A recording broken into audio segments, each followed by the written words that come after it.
It's Monday morning.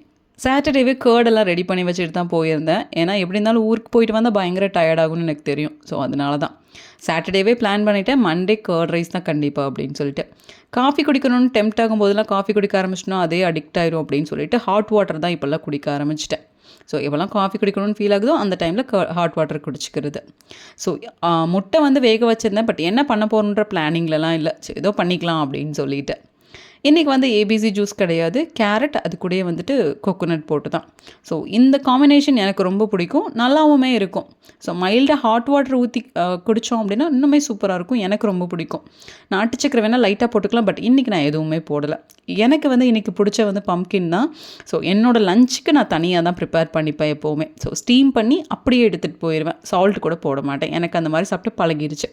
So எக்கும் வந்துட்டு ரெண்டாக cut பண்ணி மசாலா எக் மாதிரி பண்ணிடலான்னு சொல்லிட்டு ஒரு பிளான் திடீர்னு.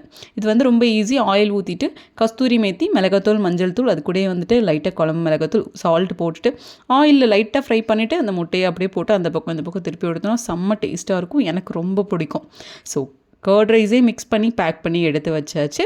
இன்றைக்கி வந்து குக்கும்பர் தான் எனக்கும் அச்சுக்கும், ஏன்னா ஃப்ரூட்ஸ் எதுவுமே வாங்கல ஊருக்கு போயிட்டு வந்தனால. அச்சுக்கு பிரேக்ஃபாஸ்ட்டுக்கு வந்து கர்ட் ரைஸே கொடுத்தாச்சு, அவ்வளோதான்.